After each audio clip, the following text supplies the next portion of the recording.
Hey, Kyle, Leon, and John Barban here today with some advanced fat loss tips and tricks for all the ladies at home that would like to accelerate their fat loss results. Because truth be told, women have a lot more difficult time losing weight, and it's just a genetic truth. It's evolution. It's something that we can't avoid, but there are some things we can do to actually speed up a female metabolism that a lot of people do not talk about. The fitness information out there does not talk about because it's relatively new research. Correct, John? Yeah. One of the major differences is women's hormones tend to fluctuate much higher and much lower than guys. And specifically when a woman's dieting, her number one fat burning hormone crashes a lot faster than a guy's. And so that they end up hitting a plateau and they can't lose any more weight. And I'm sure all the ladies at home that have tried to diet with their man or with a friend or with their husband the exact same way as the guy probably hasn't experienced the same fat loss results and has probably hit that fat loss plateau a lot quicker. That's something that a lot of women write in and experience. And that's because of their body's number one fat burning hormone crashing and dipping a lot more than their guys. And there's some good news with that though. Yeah. Women get to eat up more and have more frequent cheat days to kind of deal with this crashing, and that gets them out of the plateau and gets them burning fat again. Well, that's one trick we use. Also, another trick that we like to use with our female clients is the fact that, well, between carbs and fats, women tend to utilize their fats a lot more efficiently than their carbs. So simply substituting out carb calories for fat calories can go a long way into accelerating the fat loss results of a female, correct? Yeah, and that works with the hormones going up and down and works to balance it all out. Moving forward, with all of the estrogen in the environment, we know that estrogen promotes weight gain and fat gain. There's so much more estrogen in the environment today that we never ever asked for between herbicides and pesticides and processed foods.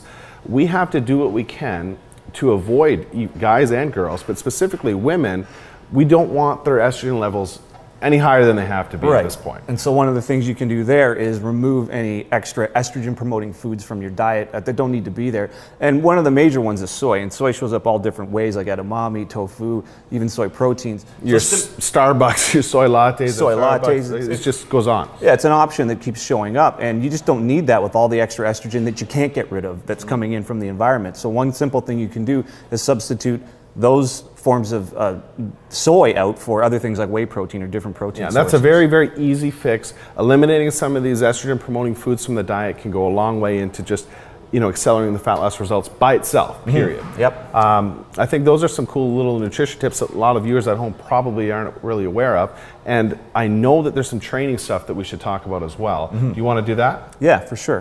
One of the major things is a difference in intensity between men and women with training.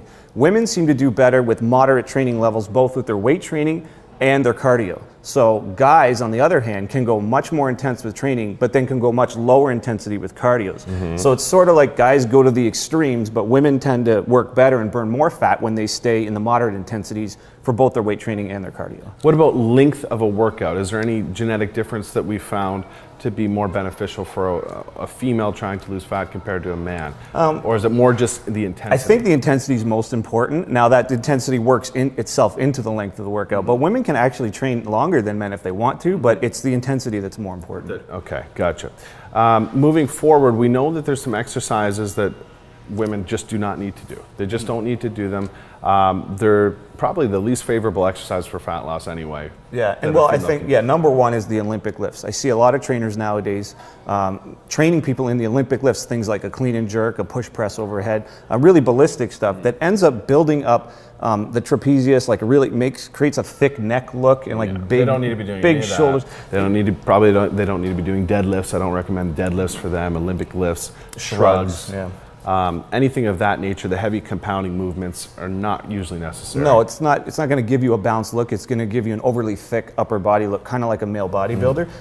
So that's definitely exercises to stay away from, and it's not going to help with getting the heart rate up or burning fat. Now, one I see women do all the time in the gym that I really recommend against are sort of weighted abdominal, weighted core exercises, weighted oblique exercises that are going to do nothing but widen the waist. Yeah, now that's a big mistake and a big misconception that somehow training your abs more often and heavier is going to make them leaner and smaller. No. But in reality, it just makes you blockier and thicker through that area. It'll actually make your waist bigger. So what we recommend, a tip, is to do whole body exercises that train your upper body, your lower body, and your core all at the same time and all in balance, and that will keep your ab area tight and your waist area tight instead of thickening it up. Okay, cool. So let's quickly review some of the tips that we covered for female fat loss today that is not really out there in all the magazines or publications. Starting with nutrition, one, okay, women can incorporate a few more cheat days a little bit more frequently to spike their body's #1 fat burning hormone, which tends to go in the tank a lot quicker than guys.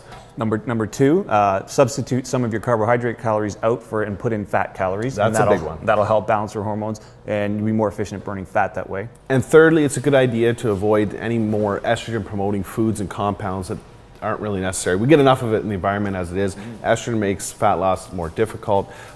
Soy-based foods, soy-based proteins, soy lattes, edamame. Limit that stuff could probably help you guys out a long way.